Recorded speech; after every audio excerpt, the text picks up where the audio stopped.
Hi students, good morning. Today we can start our new chapter, that is reproductive health. This is the last chapter of our first unit. What is reproductive health? Do you have any idea?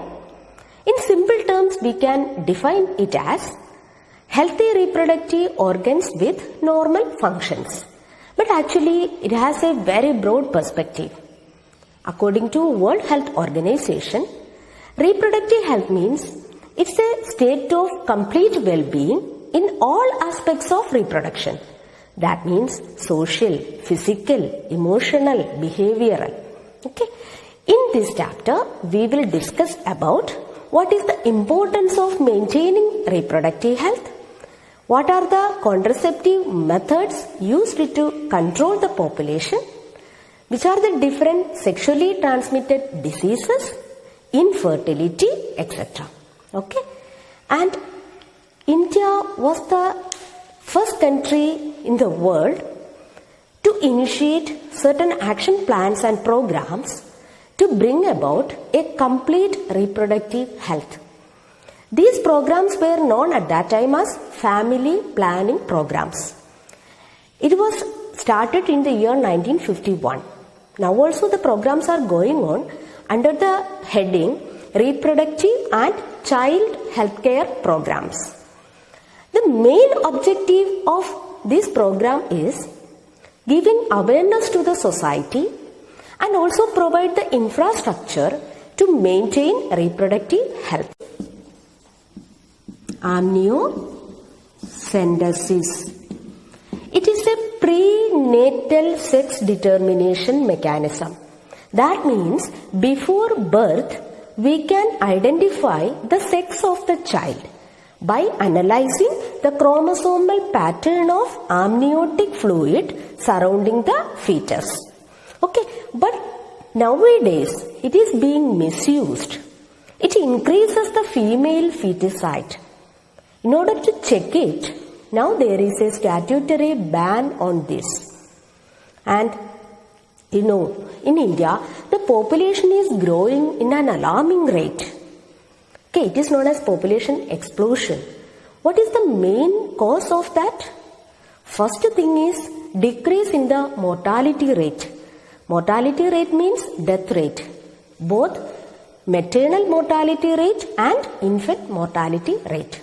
As well as the number of people in the marriageable age is also higher. Okay, so there are many methods. Government organized many programs to reduce it. But still, we can reduce it to a marginal level only.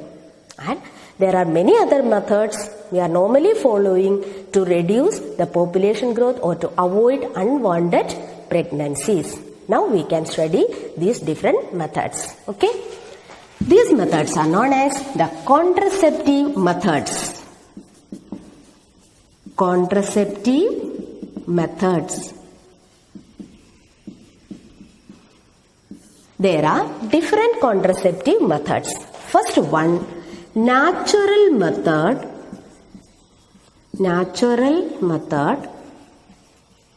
or traditional method. Okay. Second one is known as the barrier method.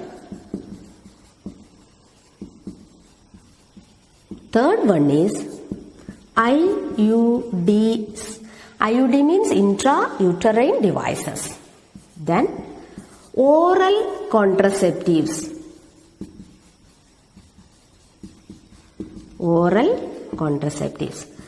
Then injectables. Then implants. Then finally surgical method. Okay. So these are the major contraceptive methods used to reduce fertilization or to reduce population. Okay. First one is natural method or traditional method. Then barrier method, IUDs, oral contraceptives, injectables, implants and surgical method. Now we can study one by one. Before going to that, You have to understand one thing. Whenever a contraceptive is used, it should possess certain characters. An ideal contraceptive should be user-friendly, effective, easily available. It causes less side effects. Moreover, it does not affect or interfere the sexual desire of the user. Then only we can call it as a good contraceptive method. Okay. Now we can study the first one, that is natural method or traditional method. The main principle behind this is prevention of meeting of ovum with the sperm. And there are three different processes. First one is known as periodic abstinence.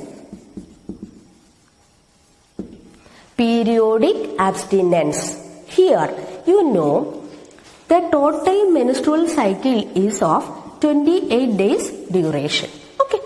And the 14th day ovulation will occur.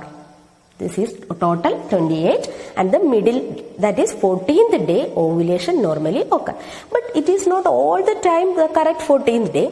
2-3 days in front of that or 2-3 days after that. So we can take from 10 to 17. These days of menstruation, it is known as the fertile period because the chances of fertilization is more on this time.